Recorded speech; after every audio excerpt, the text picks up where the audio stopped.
때에 다윗이 두 문 사이에 앉아 있더라. 파수꾼이 성문 위층에 올라가서 눈을 들어보니 어떤 사람이 홀로 달려오는지라. 파수꾼이 외쳐 왕께 아뢰매 왕이 이르되 그가 만일 혼자면 그의 입에 소식이 있으리라 할 때에 그가 점점 가까이 오니라. 파수꾼이 본즉 한 사람이 또 달려오는지라. 파수꾼이 문지기에게 외쳐 이르되 보라 한 사람이 또 혼자 달려온다 하니 왕이 이르되 그도 소식을 가져오느니라. 파수꾼이 이르되 내가 보기에는 앞선 사람의 다름질이 사독의 아들 아히마아스의 다름질과 같으니이다 하니 왕이 이르되 그는 좋은 사람이니 좋은 소식을 가져오느니라 하니라. 아하마스가 외쳐 왕께 아뢰되 평강하옵소서 하고 왕 앞에서 얼굴을 땅에 대고 절하여 이르매 왕의 하나님 여호와를 찬양하리로소이다. 그의 손을 들어 내 주 왕을 대적하는 자들을 넘겨주셨나이다 하니 왕이 이르되 젊은 압살롬은 잘 있느냐 하니라. 아하마스가 대답하되 요압이 왕의 종 나를 보낼 때에 크게 소동하는 것을 보았사오나 무슨 일인지 알지 못하였나이다 하니 왕이 이르되 물러나 거기 서 있으라 하매 물러나서 서 있더라. 구스 사람이 이르러 말하되 내 주 왕께 아뢰 소식이 있나이다. 여호와께서 오늘 왕을 대적하던 모든 원수를 갚으셨나이다 하니 왕이 구스 사람에게 묻되 젊은 압살롬은 잘 있느냐. 구스 사람이 대답하되 내 주 왕의 원수와 일어나서 왕을 대적하는 자들은 다 그 청년과 같이 되기를 원하나이다 하니 왕의 마음이 심히 아파 문 위층으로 올라가서 우니라. 그가 올라갈 때 말하기를 내 아들 압살롬아 내 아들 압살롬아 차라리 내가 너를 대신하여 죽었다면 압살롬 내 아들아 하였더라. 아멘. 오늘 우리에게 주신 말씀은 사무엘하 18장 24절로 33절입니다. 내 아들 압살롬아 내 아들 압살롬아 하는 다윗의 울부짖는 소리입니다. 일제강점기에 이흥렬이라는 음악에 남다른 재능을 가진 청년이 있었습니다.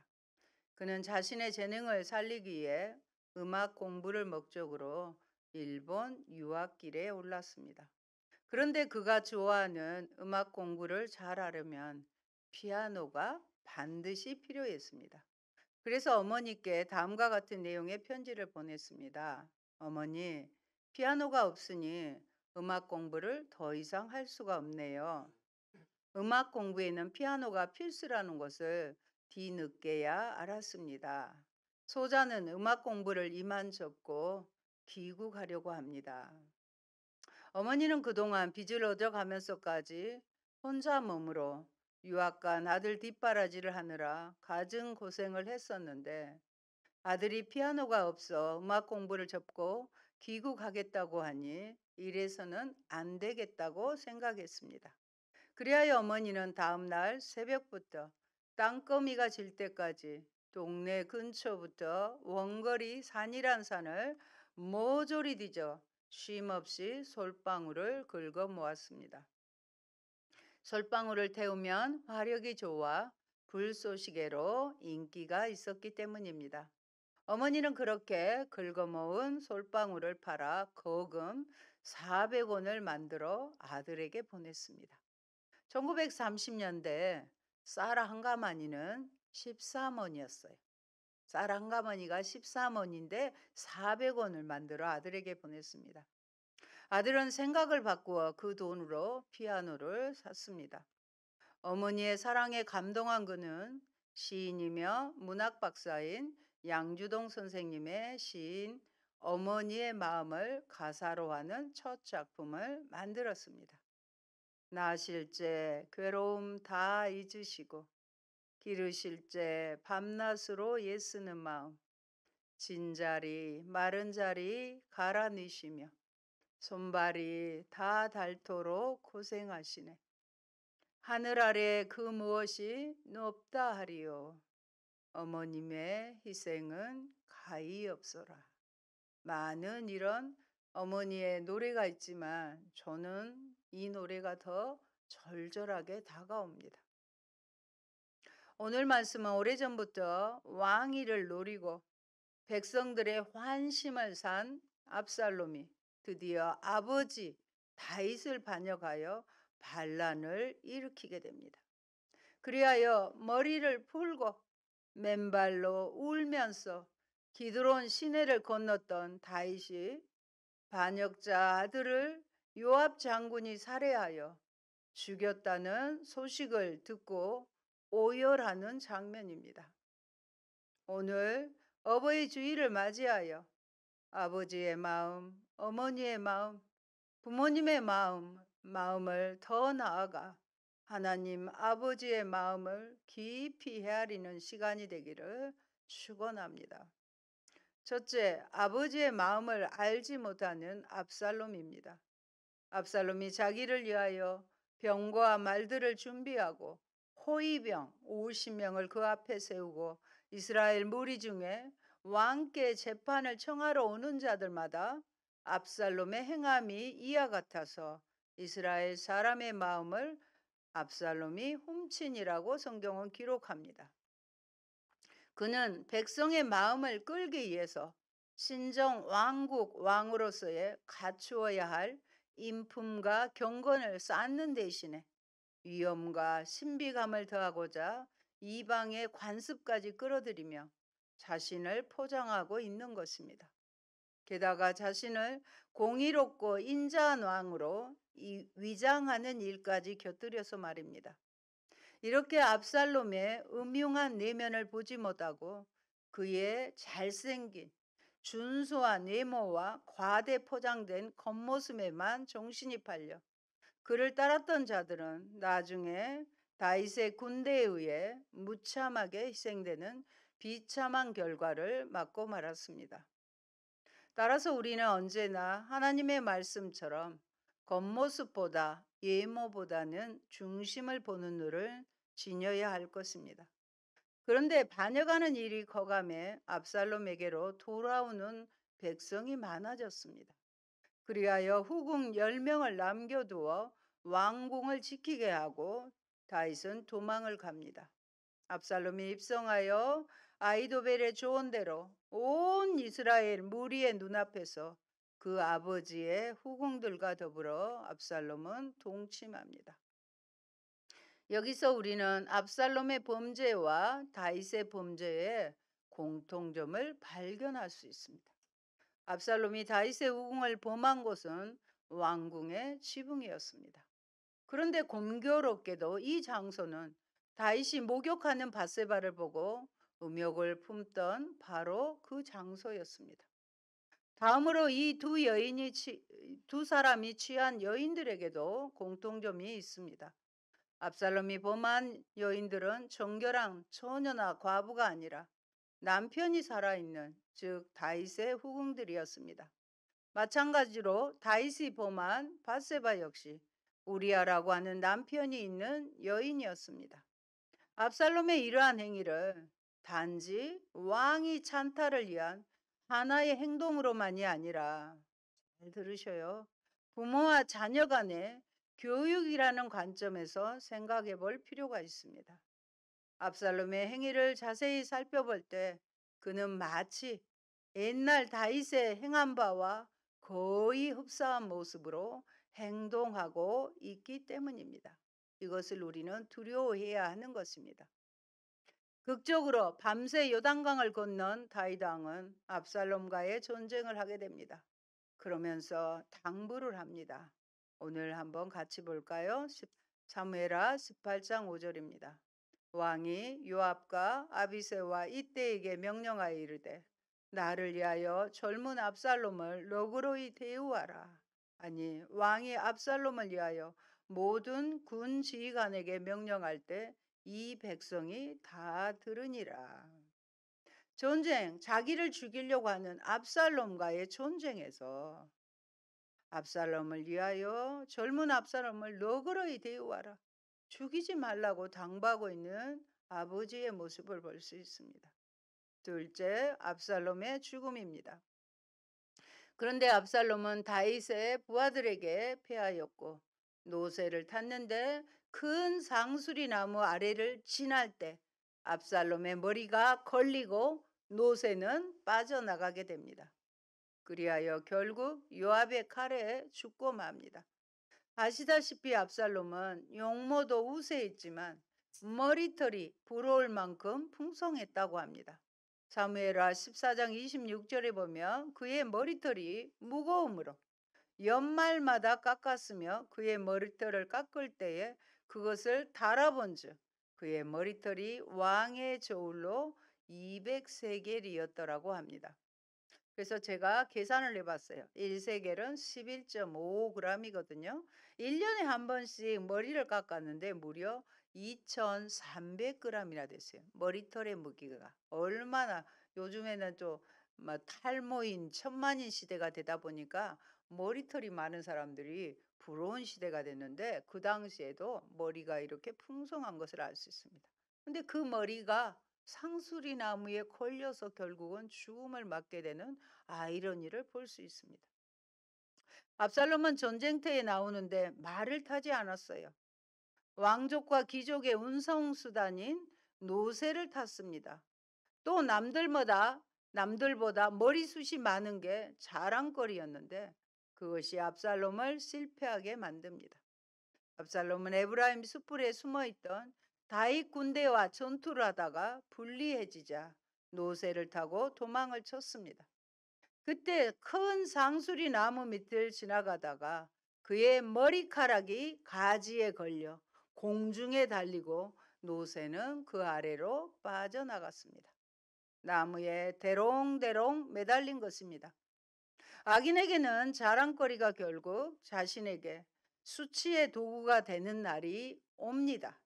이게 하나님의 공평한 섭리입니다. 반대로 의인에게는 고난과 고통의 문제가 축복으로 바뀌게 됩니다. 합력하여 선을 이루십니다. 아멘.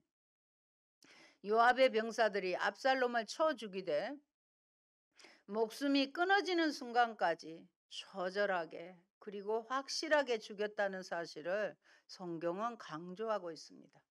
찌르고 쳐부수는 이 두 동사는 일찍이 다윗이 요압에게 편지를 보내어 우리아를 살해하라고 지시할 때도 등장한 단어입니다. 이와 같은 사실은 압살롬의 죽음이 다윗의 죄에 대한 하나님의 공의로운 징계임을 보여줍니다. 그리고 다윗에게 원한을 품고 그를 왕궁에서 쫓아내면서 스스로 왕임을 칭한 압살롬은 그 권자를 오래 누리지도 못하고 요압과 그 병사들에 의해 비참하게 죽고 말았습니다. 여러분, 우리가 꼭 자랑할 게 있다면 예수님밖에 없습니다. 나를 사랑하시고 나를 구원하시고 생명까지 주시는 예수님과 그 사랑을 자랑하면 됩니다. 내가 예수님의 제자 된 것을 자랑하세요. 예수님 때문에 행복한 것을 자랑하세요. 예배하면서 만난 예수님으로 인해 나의 인생이 바뀐 것을 자랑하세요. 그것이 우리가 해야 할 일입니다. 마하나임의 자리를 잡은 다윗은 군대를 정비합니다. 요세푸스에 의하면 4,000명의 군사가 모집되었는데 요압, 아비세 이때를 지휘관으로 세웁니다. 이방인인 이때를 중용한 것이 특별합니다. 다윗은 전쟁에 함께 참여하길 원했지만 백성들이 말립니다. 출전하는 3명의 지휘관에게 요압을 너그러이 대우하라고 부탁합니다. 다윗에게 압살롬은 철없는 아들, 젊은 소년에 불과하기에 용서하려는 마음을 갖고 있었습니다. 이게 부모의 마음입니다. 자식은 부모의 마음을 알기 어렵습니다. 자신이 부모가 되어 자녀를 낳고 길러보기 전에는 결코 알 수가 없습니다.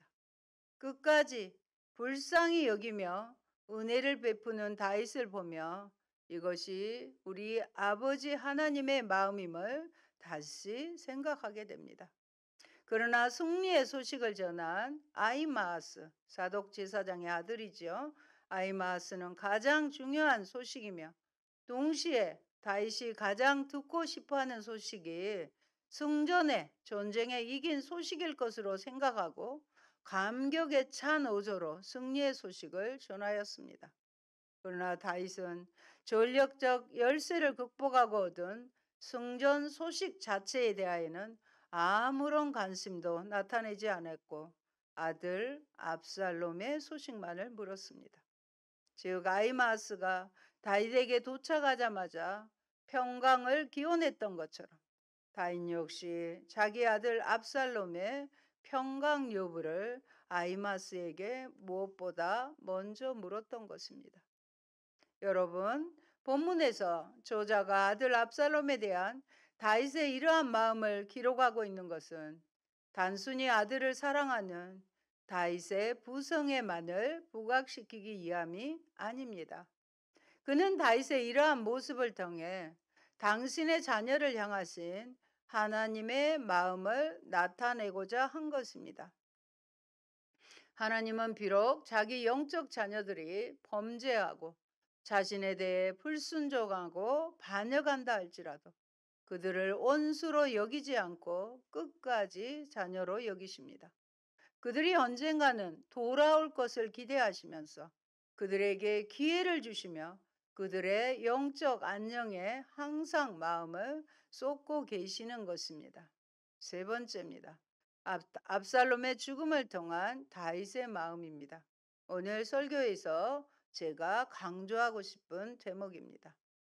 한편 다윗이 앞선 5절과 마찬가지로 애정이 담긴 소년 압살롬, 젊은 압살롬이라는 표현을 사용하여 아들의 안위에 대해서부터 직설적으로 묻고 있는 본문에서 이때껏 드러나지 않았던 다윗이 그토록 기다렸던 좋은 소식이 무엇인지가 분명하게 밝혀지고 있습니다.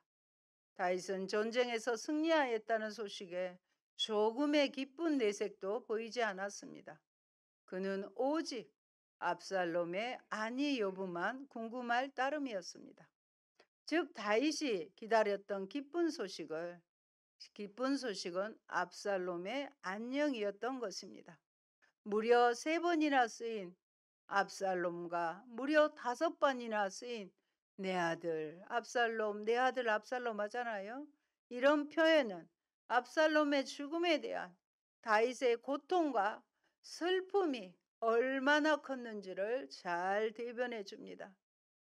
다윗이 슬퍼한 것은 우선 반인륜적이고 폐역무도한 반역을 행했다 하더라도 압살롬은 자신의 아들이었기에 그의 죽음 앞에서 아버지로서 목 놓아 울지 않을 수 없었던 것입니다. 그러나 더 근본적으로는 이 모든 일이 자신의 범죄에 대한 하나님의 심판으로 주어졌다는 사실로 인한 자책에서 가슴을 찢으며 통곡하였던 것입니다. 그의 슬픔이 얼마나 깊고 컸으면 전쟁에서의 승리가 백성들에게까지 슬픔이 된 것이었겠습니까? 이것은 다윗의 주위에 둘러선 사람들을 놀라게 하기에 충분하였습니다. 왜냐하면 승전의 소식을 듣고 다윗이 그러한 반응을 보이리라고는 전혀 예상하지 못했기 때문입니다. 그렇습니다. 비록 가정을 망치고 아버지의 권위를 무참하게 짓밟고 그것도 모자라 자신의 생명마저 빼앗기 위해 칼을 들이대던 자식의 죽음을 오히려 슬퍼하며 자신의 생명으로 대신하고자 하는 마음입니다. 그리고 이러한 부모의 마음은 세상의 일반적 논리로는 도저히 납득할 수 없고 이해할 수도 없는 신비한 측면이 있습니다. 그래서 이런 생각을 저는 해봅니다. 다윗이 요압을 볼 때마다 그가 죽인 압살롬 생각이 났을 것입니다. 그래서 아도니아가 왕이 되었을 때 요압이 그 편에 가담하지 않았다는 생각이 듭니다. 다윗 앞에서 요압은 늘 편치 않았을 것입니다. 왕을 위해 압살롬을 죽였는데 다윗은 압살롬의 죽음을 슬퍼하고 있으니 나중에 보면 다윗에게까지 따지고 위협까지 했었습니다. 여러분, 우리 생에 가장 아픈 것은 사랑하는 이가 죽어서 다시 내 곁에 없는 것일 것입니다. 그것도 다 자라지 못한 젊은이들의 죽음에는 다 같이 슬퍼할 수밖에 없습니다. 세월호 사건이 10년이 지났고 이태원 참사와 최상병 사건은 지금도 마음이 아픕니다. 저희 가정에도 다 자란 두 아들을 부모님 앞에 보내면서 애통하시던 모습은 지금도 생생합니다. 그래서 자식이 죽으면 부모의 가슴에 묻는다고 합니다. 우리는 이러한 말씀을 통해 그리스도인으로서 어떠한 모습으로 살아가야 할 것인가를 배우게 되는 동시에 무엇보다 자식을 위해 통곡하는 다윗의 모습을 보며 우리를 향하신 하나님 아버지의 사랑을 다시 한번 되새기게 됩니다. 그러므로 지금의 상황에서 아버지 어머니의 모습이 마음에 들지 않고 미울지라도 부모님의 본심은 그렇지 않는다는 것을 알았으면 합니다. 우리의 부모님들도 충분한 사랑과 칭찬을 받지 못했고 배우지 못했기에 다정한 모습으로는 비추지 않을지라도 부모님께 주신 마음은 그렇지 않을 것입니다. 그것은 어른이 되어서야 아는 것이기에 그때는 이미 부모님이 계시지 않습니다. 저에게는 성실하신 아버지와 행여 그릇될세라 엄격하게 대하셨던 어머니셨지만 결혼 후에 제가 어려움 당하고 있는 저를 매일 밤 불이 꺼지도록 걱정하고 기도하셨다고 합니다. 어머님 댁에서 저희 아파트가 보였습니다. 퇴근 후 시야에서 보이지 않을 때까지 베란다 이 끝에서 저 끝으로 옮기시면서 끝까지 바라보고 염려하시는 모습을 어느 날 제가 뒤돌아보다가 보아버리고 말았습니다. 겉으로 표현을 하지 못하셨지만 속으로는 얼마나 안타까워하며 기도하셨을 것입니다. 그래서 겉모습만 보지 마시고 부모님이 낳아준 것만으로도 감사해야 하겠습니다. 새롭게 하소서의 패널이신 박요한 목사님은 아주 어린 나이에 낳자마자 입양이 되어 양부모 밑에서 잘 자랐다고 합니다. 우리가 아는 복음성과 기대, 주가 보이신 생명의 길, 축복의 사람 등 대표곡을 20년 가까이 찬양 사역자로 복음을 전하고 있고 지금은 목회자로 사역을 하고 있습니다. 그러다가 어른이 되어 어린 자식을 버린 죄책감에 시달리며 평생을 살아갈 어머니를 만나기로 하고 만나자마자 안아드리면서 낳아주셔서 감사하고 용서한다고 그렇게 말했답니다. 사랑하는 성도 여러분, 선한 목자이신 우리 주님은 양들을 위해 자신의 생명을 내어놓으시고 이제는 영광스럽게 부활하셔서 하나님 우편에 앉아 계십니다. 우리는 언제나 선한 목자이신 주님을 따르면서 그를 위하여 충성을 다해야 할 것입니다. 보십시오. 비록 다윗을 따르는 사람들은 소수였으며 또 일시적이나마 고난을 당해야 했지만 참된 지도자였던 다윗으로 말미암아 승리를 거두고 영광을 얻지 않았습니까? 마찬가지로 오늘날 주님을 따르는 자는 소수이고 또 주님을 따를 때에는 고난이 따르게 되는 것이 사실이지만 그럼에도 불구하고 우리가 끝까지 주님을 따르며 충성한다면 우리는 이미 사탄을 결정적으로 패퇴시키신 주님으로 말미암아 최후 승리를 거두고 주님과 더불어 영광을 누리게 될 것입니다. 올해 말씀 좋은 글에서 말씀드리겠습니다. 부모에게 더 바라지 말 것. 낳아준 것만으로도 그 은혜 갚을 길 없으니. 자식에게 더 바라지 말 것. 태어나 준 것만으로도 그 기쁨 돌려줄 길 없으니. 남편과 아내에게 더 바라지 말걸. 생애 동행이 되어준 것만으로도 그 사랑 보답할 길 없으니. 해마다 5월이면 실록 사이로 들려오는 말씀. 새 잎처럼 살아라. 새 잎처럼 푸르게 살아라. 자신에게 더 바랄 것. 지금처럼 받은 것만으로도 삶에 감사하며 살겠노라고. 좋은 글에 나온 내용입니다. 기도드립니다. 좋으신 아버지, 가정의 달을 맞이하여 우리 부모님을 통하여 세상에 저희들을 보내주셨습니다. 좋으신 부모님도 있지만 때로 우리가 부모님 생각하면 힘들고 또 고통스러운 그런 관계일 수도 있습니다. 그러나 아버지, 우리의 겉모습만이 아니라 오늘 다윗을 통하여 자기 목에 칼을 겨눈 압살롬을 위해서 울부짖며 내 아들 압살롬아, 내 아들 압살롬아 애통하며 통곡하는 다윗의 모습 속에서 우리의 부모의 모습들을 발견하는 저희가 되게 하시고 영원하신 하나님께서 원수된 우리를 또 1만 달란트 빚진 우리를 다 용서하시고 여전히 변함없이 사랑하시면서 그러한 부모일지라도 공경하면 네가 이 땅에서 잘되고 장수하는 복을 약속하신 하나님 은혜에 감사합니다. 아버지 하나님, 다시 한번 우리가 믿음의 눈을 떠서 우리의 가정에 특별히 부모님을 향하는 그런 마음 자세들을 아버지 하나님 점검해 보고 원수까지도 사랑하라는 말씀처럼 우리도 부모님을 주님이 주신 사랑으로 공경할 수 있는 저희가 되게 하옵소서. 예수님 이름으로 기도합니다. 아멘.